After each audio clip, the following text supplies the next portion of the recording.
Blah, blah, blah, blah.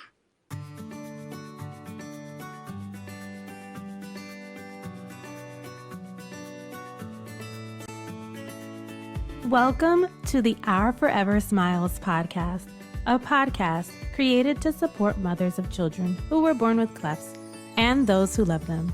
I'm your host, Laura Arroyo, and I'm also a mother of a daughter who was born with a surprise cleft palate.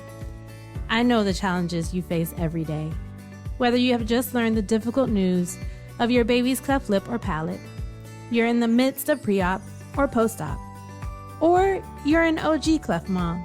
This podcast is for you. In a weekly conversation, we will talk about everything from feeding and speech therapy to surgery and school. We'll share tips from guest experts and advocates and even share a little joy in the process. You can listen to Our Forever Smiles wherever you listen to podcasts. Don't forget to subscribe and stay tuned.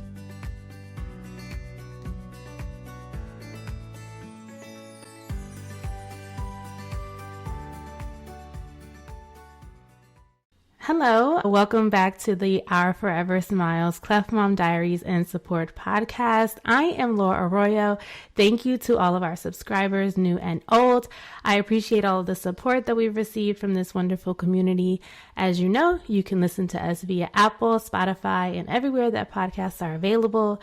Don't forget to subscribe if you have not yet, and stay tuned. As a note, you know, I say this every episode. We are not medical doctors, and we do not intend for you to use the information that we share here as medical advice. We are parents and advocates who love our children, and we are sharing our own personal experiences. So this morning, although you cannot see me, you can only hear my voice. Thank God you cannot see me. I'm totally momming it. I have a messy bun, and it's not the cute kind, and a shirt that has Cheetos and grits on it. So yeah, but we're moving. And just a quick update on Giselle, because I feel like I haven't talked about her in a while. Well, I haven't given an update in a while. I talk about her all the time. But yeah, so we got to say our final goodbyes to Dr. Wood. Dr. Wood is her surgeon. She is the surgeon that completed her palate repair, and she has decided to leave UNC and move on to other things. So just, you know, wishing her the best of luck, but it was definitely a bittersweet time because she's leaving her cleft team, and I just don't know what I would have done without her compassion, and just she was just such a gem. So we did get to say bye to her, and Giselle was pretty much cleared and is moving on to the next steps in her journey. She's gonna be seeing a speech therapist in early January. So we're just really, really excited to see how her communication explodes and moves from there. So yeah, just exciting news about Giselle. More recently, I reached out to a couple of platforms to find guests to talk on the podcast because I although I can, I know that the audience probably doesn't want to hear about Giselle. You want to hear about other experiences, but I could talk about her for days. I have recently reached out to a few platforms to find guests, and I was just really getting discouraged that I wasn't getting a lot of responses from people. And it just got me thinking about the reasons why that might be happening. And I know that talking about medical issues is, you know, you put yourself in a very vulnerable place, and even more so when it's your child. So I totally get it, and I totally understand why people might be, you know, reserved in that regard. We really want to protect our children and keep them close because they've already been through a lot.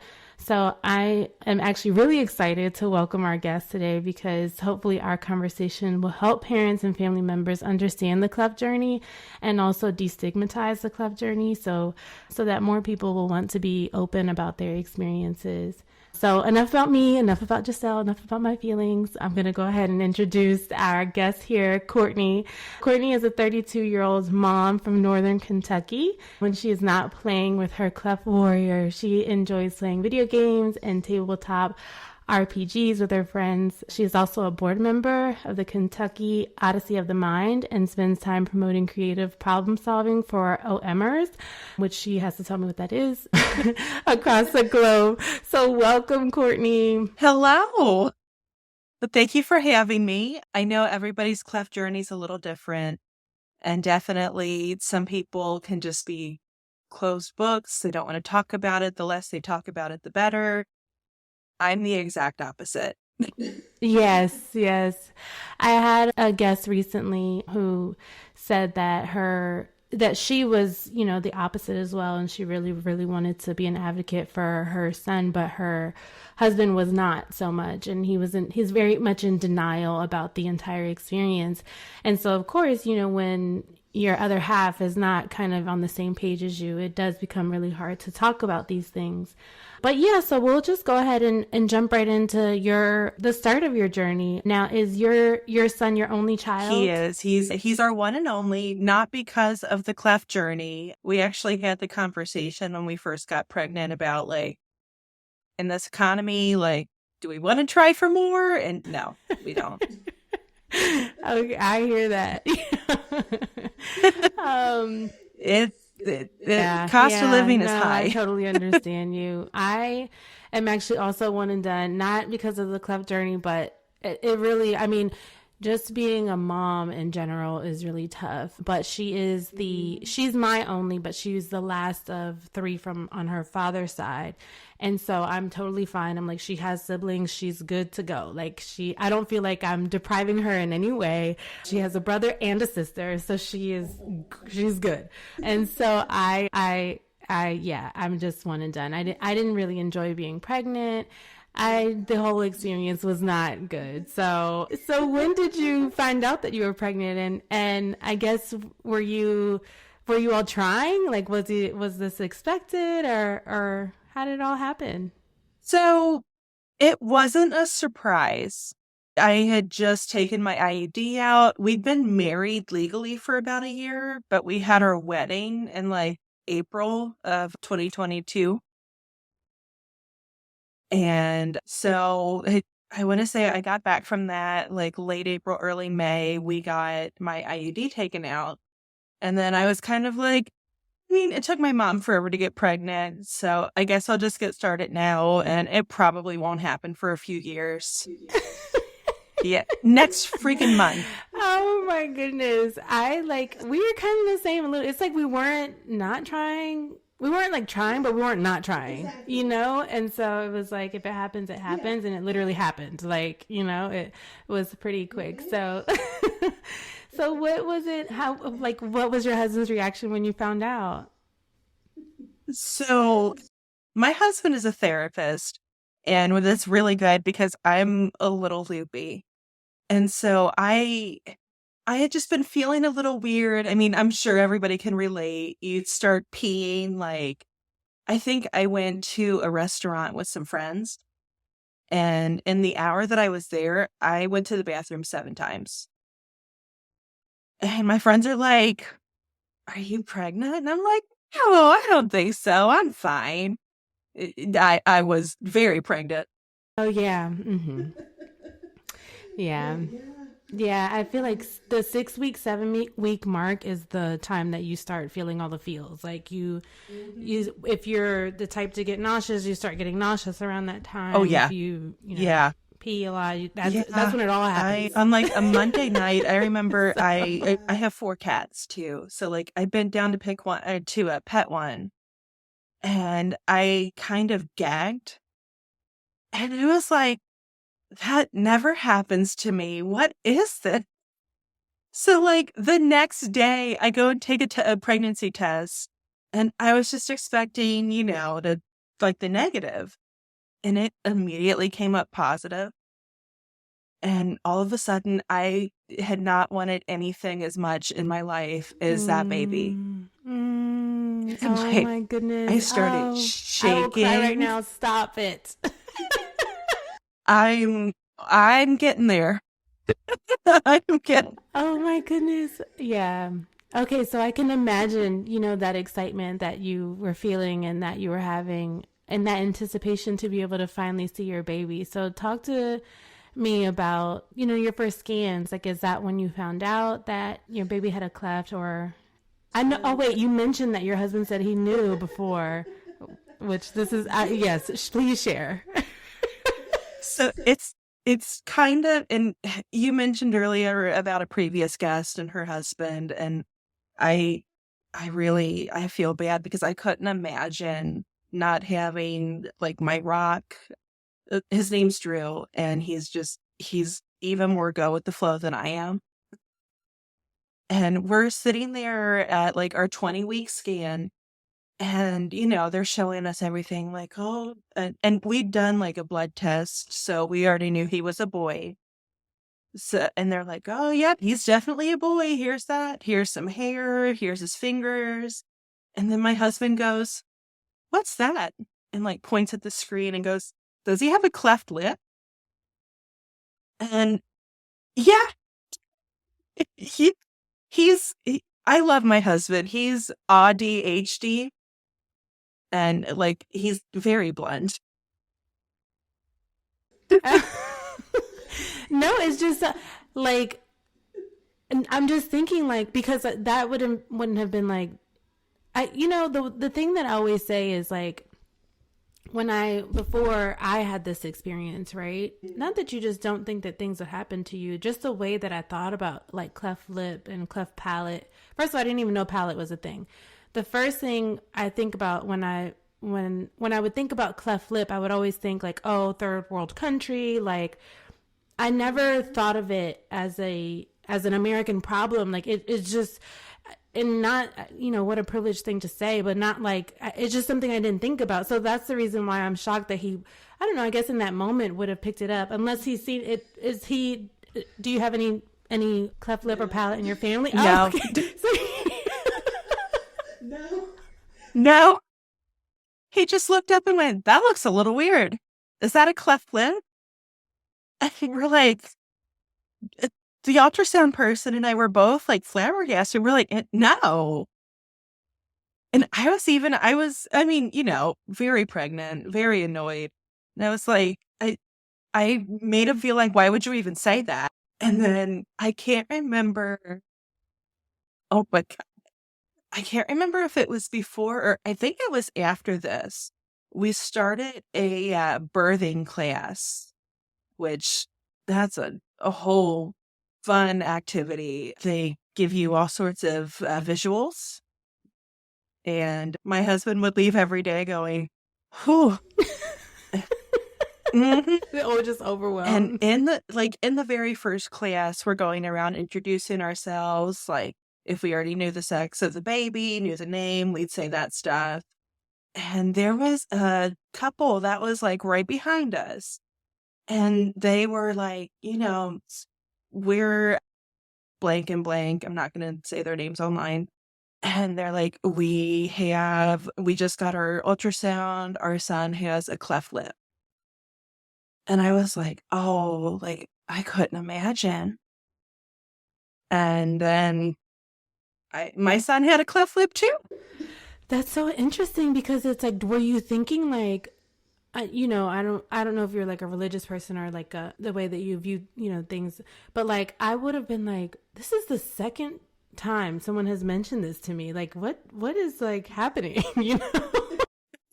Well, so I'm not religious. I'm not opposed to the idea.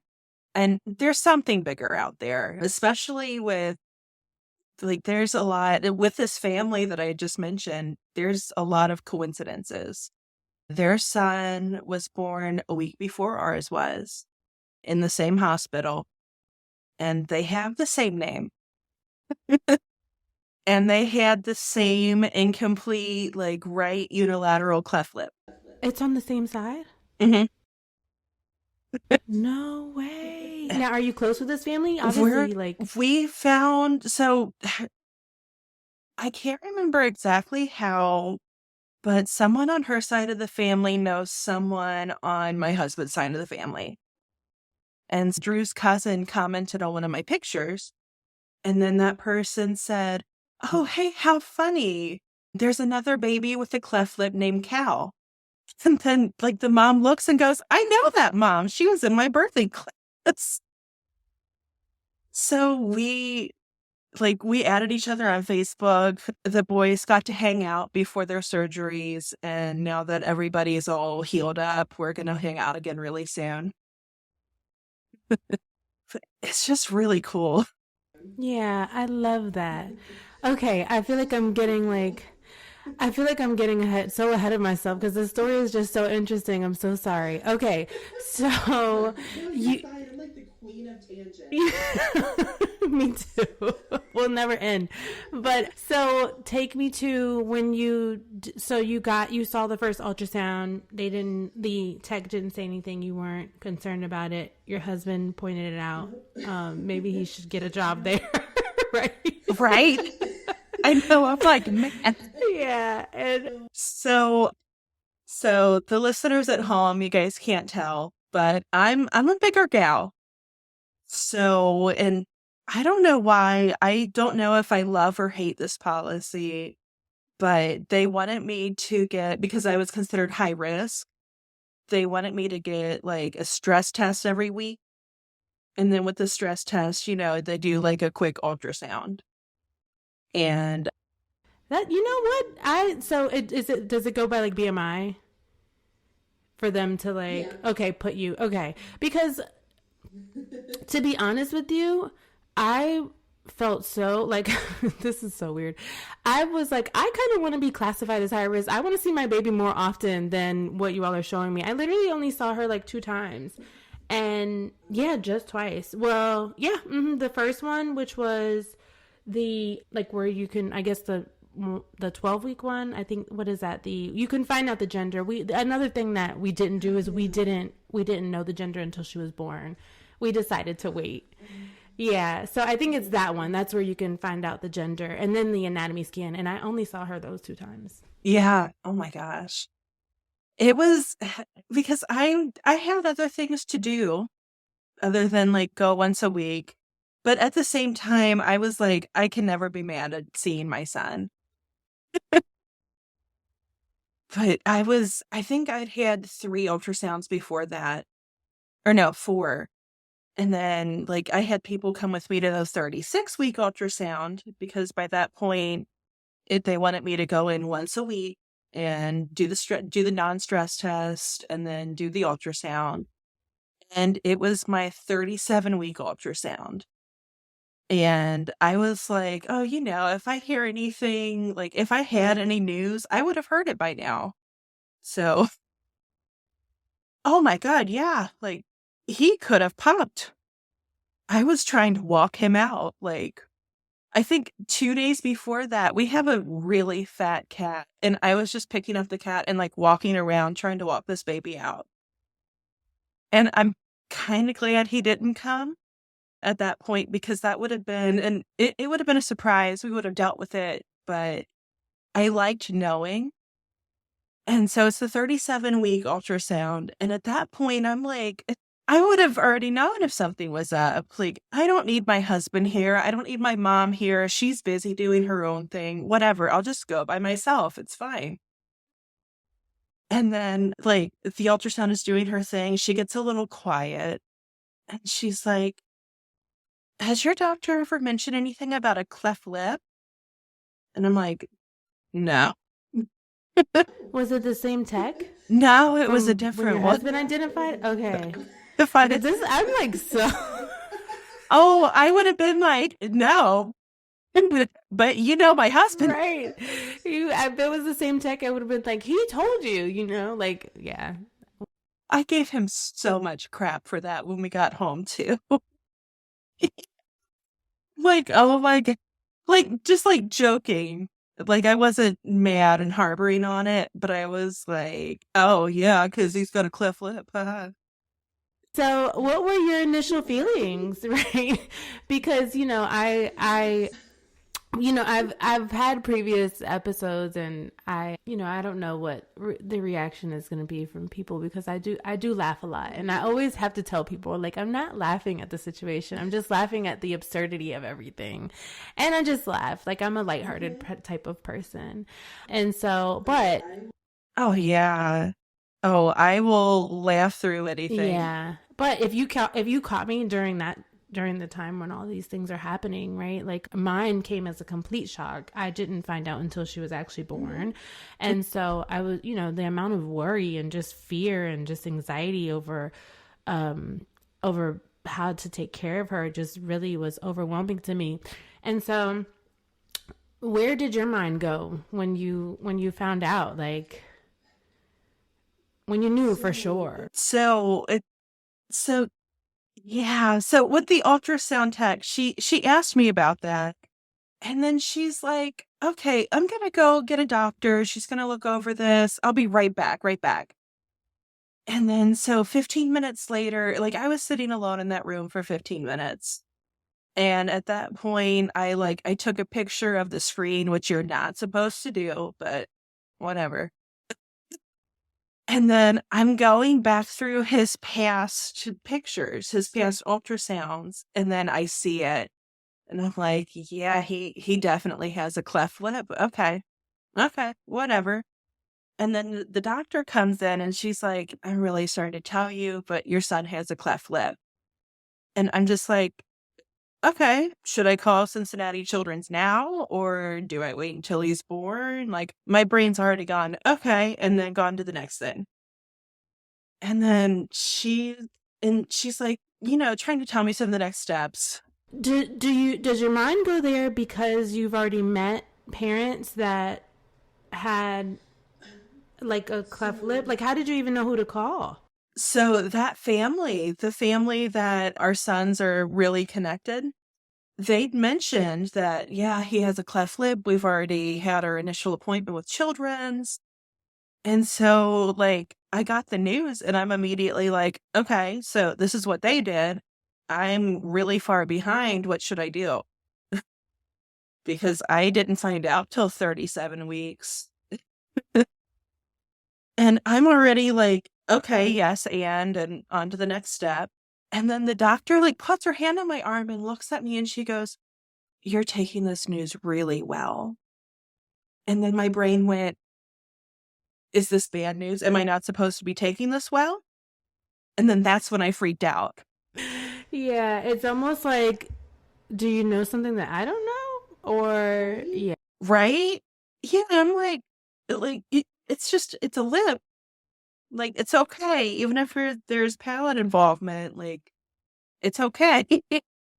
And they're even telling me in the same sentence, like, Cincinnati Children's is one of the best in the country. They're right in your backyard. There's nothing to worry about. By the way, you're taking this really well. And I'm like, I really wish you hadn't said that. Yeah, no. I was by myself, and the room where I got my ultrasound was on the second floor of the hospital. And so I get into the elevator, and I'm like, okay, I need my mom. And, like, I get out there, and I call my mom, and I'm not crying, but I'm going, like, a mile a minute. And for some reason, my reaction was, like, my husband's at work. I don't want him to hear about this at work. And so, like, I call my mom, who tells my dad, and then I call his parents, and they live, like, 5 minutes away from us. It's awesome.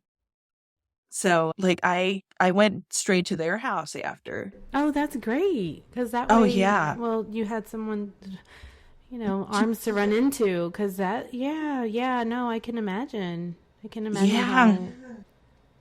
how, just hearing that news, just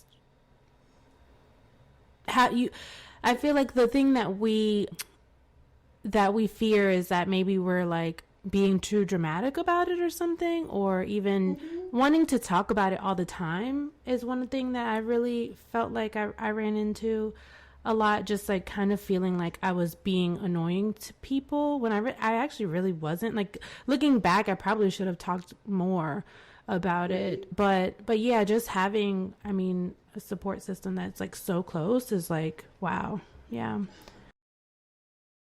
So how did they respond to the news? It was awesome. So his mom and I are very similar, and his dad's a dentist. So he's had clients who had clefts, and he was able to give me more of the like oral like history, or like, oh, I've had this is what can happen. A little bit about me. I'm the kind of person, if I really like a TV show, I'll go find out the ending. Because I'll go find out the ending. I want to know every single detail. That's how my fiance is. He's literally like Googling while we're watching it. And I'm like, Mhm. that, like, no, like, that is cheating. Like, you cannot do that. It is, but that's just how I am.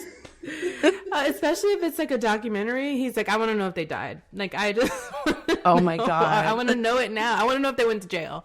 Like, he's like, fast forward to the end. I'm like, Right. No, that's exactly how I am. And so in real life, it's not like I can like go Google like what's going to happen, but I can look at other families' experiences, and it's been really nice. So we get home and they order us a pizza, and at this point my husband's still not home. oh, so he doesn't know. Everyone knows. Everyone knows before him. Okay. Was he mad about that? Can't. No, the only thing he was annoyed about was he called and he's like, "Hey, I'm heading home." And I'm like, "Awesome. You know what? I'm actually at your mom and dad's. Like, you should come over. They ordered pizza." And he immediately is like, "Why? What's wrong?" And I'm like, "Nothing's wrong. The baby's fine. Just come over." Like, he starts getting worried. He's like, "Is the baby okay? Are you okay? Like, stop messing around. Just tell me." And I'm like, "Drew, he has a cleft lip." And he goes, "Oh, okay." And that brought me back to like, oh, okay, so this is how I should react. Yeah. Well, that, I mean, yeah, you all, I guess he balances you, right? Like in He that really way. does. This Yeah. That, and it's wonderful to have someone that um, is supportive. I think, my fiance was really totally accepting of the situation. Oh yeah. But it was like almost like, it was almost like too accepting to where he didn't even think like we didn't think about it at all versus just like I was saying, I wanted to talk about it all the time. I wanted to like, it was top of mind for me. And then so at some points I did feel like, is this stressing you out as much as it's stressing me out, or like, is this like, you're not worrying enough for me? Like, Right. and he tells me, he's like, we can't both, be warriors, because if we do, then we're Exactly. not gonna, get anywhere. And we're like, I can't, you can't gauge the way that I feel about something just because I'm not panicking like how you are, or just like, I don't have the same outwardly expression to the way that I feel about things. So there was a lot of just like, learning, and really, a test in our relationship as well. It was a tough thing to go through together. Um, but yeah, so let's talk about when you finally gave birth to your baby boy. What were you expecting? And how were you feeling when you finally saw him? So this boy put me through so much. I love my son. I must say that so many times. I love my son. I got a call. So one thing that I had the entire pregnancy was there was always protein in my urine. And Mm, then, like mm-hmm. earlier on in the pregnancy, they had me do, I don't know if you had to do the preeclampsia test where you had basically the jug that you kept all of your pee in for 24 hours. No, I didn't have to do that one. I had to do, yeah, Yep. just glucose. And then I think I had to do some, I didn't have any issues like with my blood pressure or anything like that. I didn't, to be honest with you, I had a very uneventful pregnancy. Like the only thing is that but no, I mean, I threw up from the day that I like realized I was pregnant until the day I gave birth to her. So that was the only thing.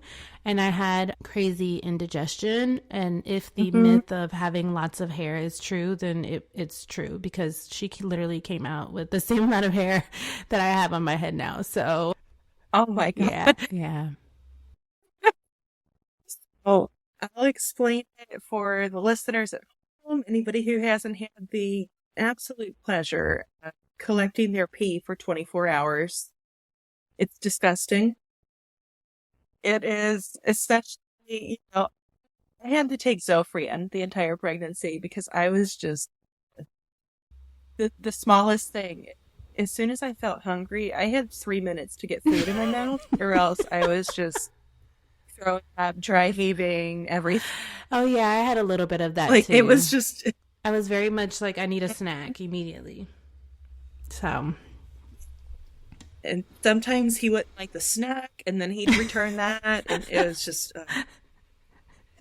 yeah. So every time I had to, they send you home with this, uh, like water jug, and they tell you that you have to collect your pee for 24 hours, and then you bring it back, and then they'll test that for preeclampsia, and I don't even know what else they tested that for. And so the first time I did it, they're like, "Oh, everything's totally fine. Like the numbers are a little wonky, but it's okay. It'll be fine."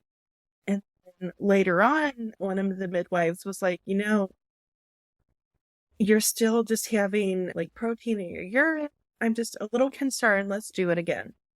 I'm like, "Okay." So at this point, I'm 38 and a half weeks pregnant, and I'd known about his cleft lip for a week and a half. And me. So they call me. I'm just sitting here thinking, like, why do they need so much pee? Oh Like, what are they doing with it? I don't even like they. I'm sorry, I You're just good. got so stuck on that. I'm like, why do they need so Oh, I much? know. I'm trying to like run through like what would they need so much pee I'm pretty for? sure it's just so they could the average. If it makes maybe. Okay.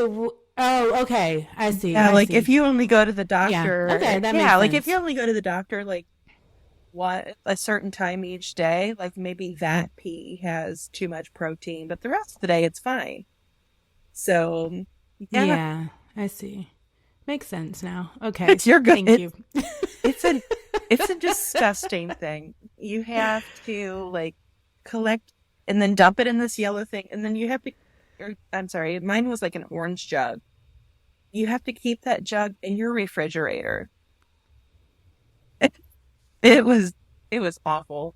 Mm. And Hmm. if you mess up, like if you are out somewhere and you don't have your pee jug with you, like you've messed up the test. You have to start again the next day. So that's a very high pressure, like Yeah, sounds like it. Wow, this is the first time I've heard of this. Interesting. oh, it's an adventure. I can imagine. And so I dropped the pee test off, and like at this point, I'm like looking around, like taking pictures of it, like strapped into my car, like taking the boy to the hospital, Yeah, like precious gold. Yeah. right? And just like he's waiting so patiently in the waiting room, Wow. Wow. and like I drop it off, and I get a call like so I dropped it off on a Monday morning. And Monday afternoon, I had an appointment scheduled with Cincinnati Children's for like the initial consultation.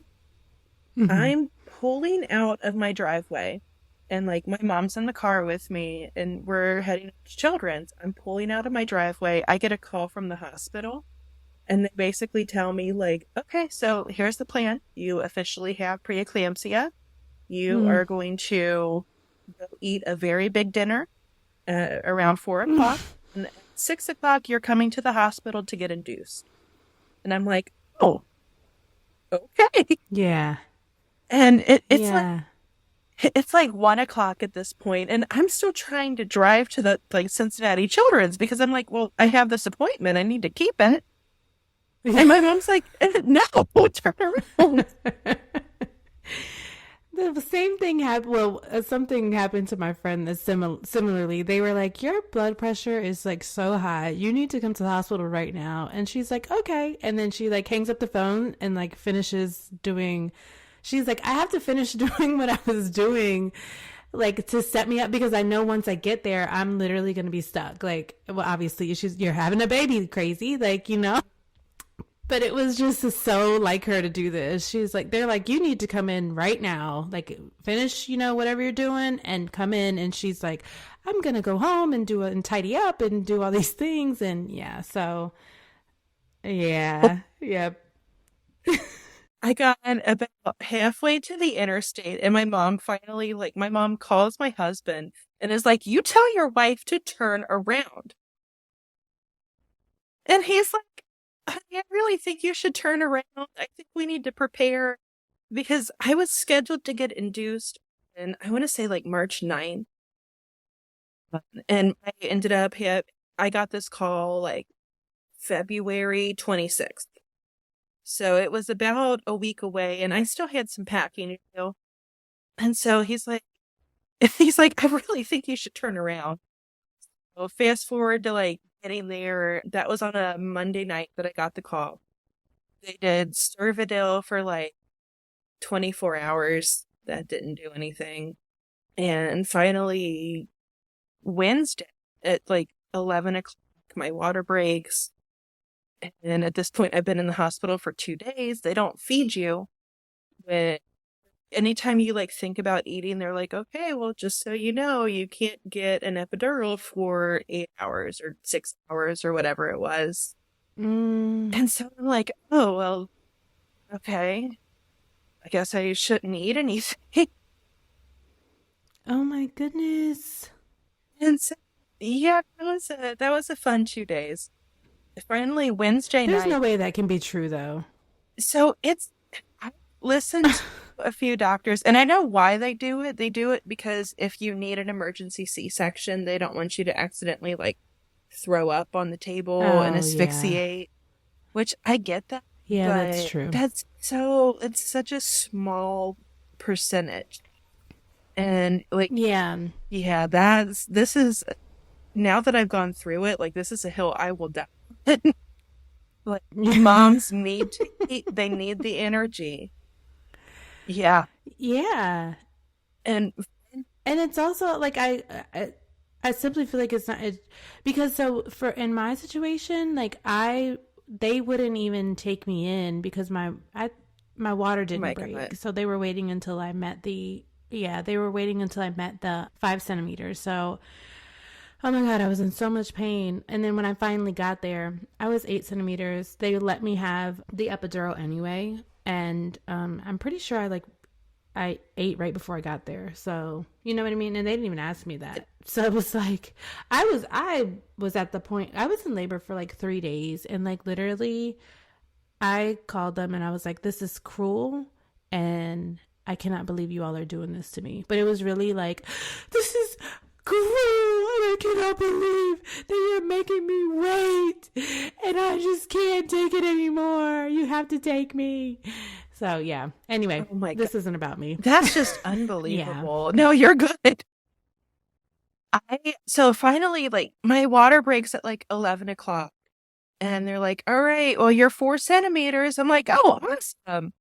And 7 o'clock at night, I was still 4 centimeters.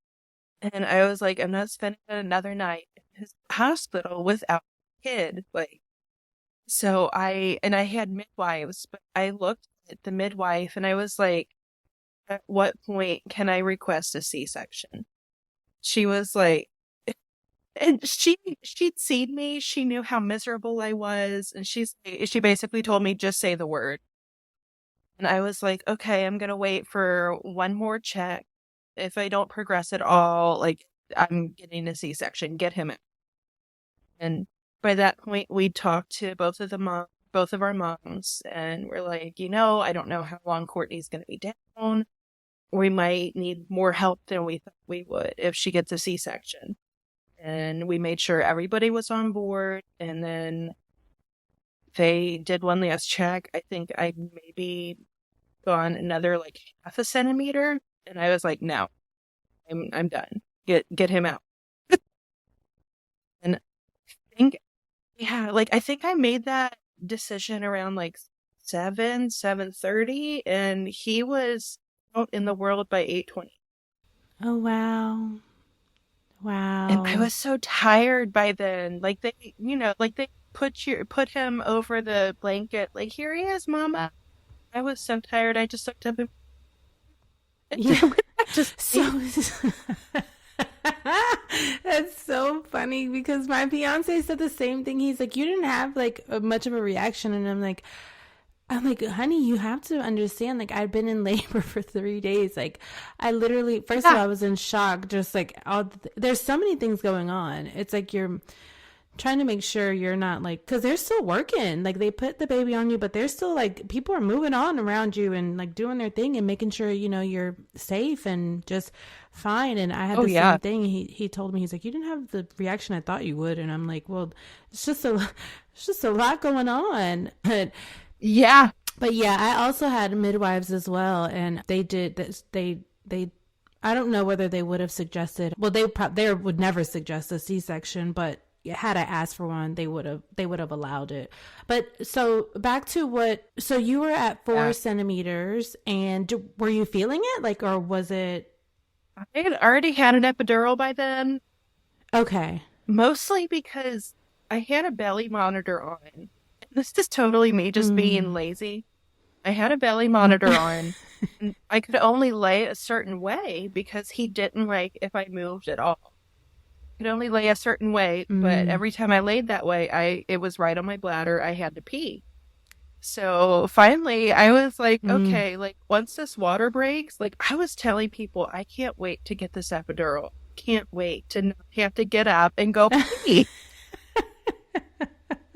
Like, Oh, yes, sounds insane. yes, I see what you mean. I was so excited. I'm like, yes, please, like, let me just sit here and not do anything. Yeah, I can understand that. Yeah, I mean, labor is really, really hard. But I always tell people, I remember like being like that it was really, really, it was a hard thing to go through. But I always say that postpartum was harder, like, than the actual labor. Like, I had such a hard time with the sleep deprivation and just having to deal with so many doctor's appointments at the time and just not knowing, just the unknown of all of the things. And so you mentioned just like Oh your yeah. reaction, obviously you were exhausted, but when you finally got to see him and you're able to spend like the first night with him, what was that like? And how were you feeling? It was so cool. I mean, I was still pretty doped up because that's a major surgery that you were awake through. Oh yeah. Yep. And I was pretty loopy. It was just cool to look over there and like see, like, he has like my big eyes. I can see some of his Mm. dad. I can see some of me. And it's just like, it was weird because you get that feeling of like, now what? Yeah. But you do Yeah. anything for this little baby. Mm-hmm. You don't really know much about him yet, but you're excited to like know it, learn everything. Yes, that's so true. Yeah. And so did you have specialists come in immediately after he was born, or what was, I guess, his care like the next weeks or so? So I was still opened up when they were like looking and making sure that his palate wasn't. Oh, Mm. I knew that we knew his palate was intact before I was in. Yeah, I always say that they make sure that once the baby's out, it's like, forget you, mom, you're Oh my God. secondary. And they go right for that baby, which, I let like all hands on deck for her. So, Oh, absolutely. I'm yes. like, great, awesome. I was like, I was asleep on the table. Like, I didn't need anything. Yeah. I wanted to make sure that like my son was okay and my husband was with my son. Like, we're all in the same room. I can kind of hear what's going on as I'm going like in Mm-hmm. and out. But that first night was awesome. It's the second night that all babies, like, I think they realize that they're no longer in the womb. And Oh, then that's yeah. when they wake Mm-hmm. up like every 30 minutes. I Mm-hmm. remember that was like, there was a minute that I'm just sitting there like, this is my life. I'm just going to wake up every Yes. 30 minutes from now on. Making adjust. It was a hard adjustment for me. It was really difficult. And then on top of that, just having to navigate, um, feeding and stuff like that. So Oh, talk to me yeah. about like how, I guess, did you know what bottles to use, or I guess how much information did you know or understand about how to care for him, I guess, once you did find out that his palate was intact? So they gave me a bottle at the hospital. They gave me like 2 bottles we used the Doc Browns with the blue discs that everybody, you can still look on the Facebook groups and Mm-hmm. they're like, does anybody have extra blue discs? Because these things are like currency. Which I'll never understand. My Cleft team literally almost gave me like 100. Like, Mhm. they gave me so many. So I just, I don't know. I guess maybe being close to a major hospital is really helpful too, just having access in that way. But I got so many and I could always ask for more at any point. So Mhm. it is, I do feel good that we had that, like had those resources so close to us and we were able to just ask for them very easily. Yeah. Yeah, that was really nice. I mean, I always had at least one disc per. So it wasn't like I was trying to Mm, ration like one disc for all of his bottles or anything crazy. Yeah, yes. those things are Mm-hmm. just, I was very aware of how difficult it was to get those things if you were trying to like buy one off of the internet. And so I was always afraid that I Yeah. was going to somehow like let it slip out of my hands and it was going to go straight into like the garbage disposal. Yeah. So my daughter actually used the pigeon and I probably had like 4 bottles or something like that. But it was like that too. I had to make sure that she had all the pieces, right? Because Oh yeah. otherwise it just doesn't work. It didn't work. Actually, I tried breastfeeding him, which just surprised me. I never thought I was going to be a breastfeeding. Like I thought I was maybe gonna pump or do formula, but I was like, Yeah. oh, like I might as well try the stuff that, straight from the tap. Mm-hmm. He was feeding okay, but at our it was either our first or second meeting with our Cleft team. He mentioned that he wasn't gaining weight as quickly as he should. And then they wanted Mm. me to go take him for like weight check twice a week. And that was enough. That scared me to the point that I was like, I'm just going to feed him formula. He got some breast milk. That's all I care about. But I'm going to feed him formula where I know he's going to gain weight. And then he's Yeah. been fine And since. so was he, I mean, but he was taking it in, right? Like it just wasn't enough. Yeah, it just wasn't enough. And I mean, with his lip, it was incomplete, but he had so Mm-hmm. much problem with suction that he was working so hard to get the milk that he would be Mm. expending the calories as he was like eating. Yeah. Yeah, that happens to a lot of cleft babies. Yeah, Oh I could yeah, see that. I guess so. He's already had his repair, correct? he has. Okay, and Actually, it was Cincinnati Children's, and it was the same doctor that the other baby. He had the same surgeon, oh and yeah, mm-hmm. pretty Oh sure wow, I'm pretty sure it was like less than a month before my baby's surgery. So it was really cool. oh wow, wow, wow. Yeah, yeah. I that is like something I feel like that's so special, right? That they, if you all, stay in the same area, that he has someone that's literally like has the same experience as him and has the same, they're the same age and they have so many things that are the same. I just wonder if they're gonna, grow up and have that, bond between them where they can talk about things like that. So I yeah. really hope so. Like it was awesome to be able to reach out to his mom and say like, Yeah. "Hey, how was the surgery? Is there anything that you wanted that you wished you'd brought that you didn't, or anything that you did bring that Mm, all of those questions that you like know that you can't have answers to until you go through it. Like yes. I Yeah. didn't have that because I had somebody who just went through it, and it was just really cool. Yeah, no, I can imagine that. Now, are they saying that that is the only surgery that he should have at this time? So he also has a notch in his gum. I think it's called like an alveolar notch. So he might have to have another surgery down the line.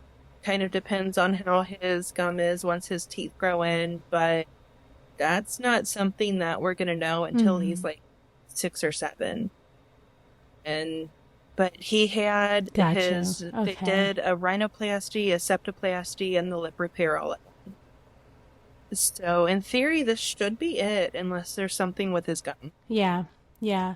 And after his repair, how did you feel, I guess, seeing him through like the healing process? How did you feel about his new smile? And what was that like, just going through the surgery process? So it was the only time that I actually like broke down crying, Mm. even before he was born, like just after getting the news. I wasn't upset for myself. I was upset that he was going to have to go through a surgery and Mm. that it was something that he was going to be in pain. He was going to not understand why his mouth hurts, why his lip hurts, why he's got those stupid, oh my gosh, I can't think of words right now. Like, he's not going to understand why he has those stupid arm restraints or that cozy coo. He's not going to understand any of Oh, that. yeah. And I was like terrified that he would somehow think it was like my fault. And so I would Mm. cry like anytime I thought of him Yeah. going through surgery. Yeah. That's so interesting. That's the first time I'd ever heard that feeling that your child would think that it's your Uh, fault. Yeah. I can imagine how that could feel. I guess the guilt that you would feel behind that. Yeah. oh yeah, it was because I felt so bad. It was something that he had to do. It Mm. was something that was necessary. But I mean, just because you have to do it doesn't mean it feels good. Yeah, absolutely. So one of my favorite YouTubers is Mama Dr. Jones, and she says this a lot. You do the best you can with the information you have. And so Mm. you make the best decisions you can for your kid. You don't have to like it, but you do what you can. Yeah, I've had to tell myself that, especially just thinking about the way my own upbringing and decisions that were made, and hard decisions that were made, and how that translate into the decisions that I have made for my daughter as well. But just in thinking about that same sentiment, what do you think is the hardest part? What has been the hardest part of the journey? The recovery when and we Mm. had an easy recovery, to be honest. I don't know how it was for anybody else with the surgeries, but our nurses were warning us like, hey, you're probably not going to be able to put him down. He's going to be upset. Just hold him as long as you Mm-hmm. can. And just when you start to feel tired, like wake up your partner so that they can take over because you can't fall asleep with your baby in your lap, but he's not going to sleep on us. And our boy slept just fine. Yeah. Yes, you were so blessed in that. Yes, for sure. Because my daughter did not have the same experience. We did have to hold her up all night long, and it did become very, very difficult. But I think it goes along the lines of what you've been saying, right? Everyone's journey is different, and it's not all going to look the same. It's not always going to, you're not always going to have a child that's not going to like heal well, or have a tough recovery, right? You may have a child that does just fine, or your reaction to finding out that your child has a cleft lip or palate isn't going to be the same as everyone else either. You may not get the same level of care or access to care that other people have, and you kind of have to, you may have a different experience than someone else. But I think that it's really, really important to look at all of these experiences. And one of the things that I did was I found a community in it so that I could see all of those, read all of those stories, and see people's experiences so that I knew what was possible. And it was really, really helpful to just be able to listen to other moms and their stories. So, what what do you think is something that you wish people knew about children with cleft lip and palate in general? I I mean, really, first of all, they're no different than any other kiddo. My boy still has good days, he has Yeah. bad days. He's a typically developing kiddo, but at the same time, there's no. So Mm. I used to feel almost like imposter syndrome. Like my boy had no palate involvement. He has an incomplete cleft lip. Mm. He had an easy recovery. It was an easy time, like finding out the news.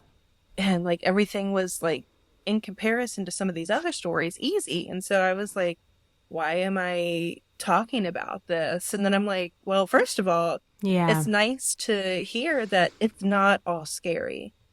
Sometimes there's hope. Like you can have a kiddo who wakes up Mm-hmm. from surgery, he'll cry for 2 hours and then he's back asleep and he's fine. And that's something that can happen. If it doesn't happen, your baby's not broken. Yeah. It's okay. Yeah. And I read a question, a Clef Mom question of the week a couple of episodes ago, and it mentions, I love the way that she put it. She said, everyone's heart is different. And I also feel the same way that you feel in terms of like imposter syndrome. Like it feels like, oh, my journey may be easier because she may only have to have one surgery. Like really, they're only thinking about one Right. surgery. And also she's not lip affected. So people, I don't, she doesn't have the experience where people can see, that she has a cleft. And so, you know, part of me has juggled between that. Like I've wanted people to, empathize with her experience, but also am grateful that it's not as hard. And we're all just, we all just have different experiences, and we just have to learn from each other of what, best practices, right? But speaking of the question of the week, we do have a new question. The question of the week is, does anyone have any suggestions on something for scars? Our surgeon didn't prescribe us anything when we saw him after surgery. He just said vitamin E, but I am not happy with the results. It's been 3 months. What do I do? So one thing that my surgeon told me was sunscreen.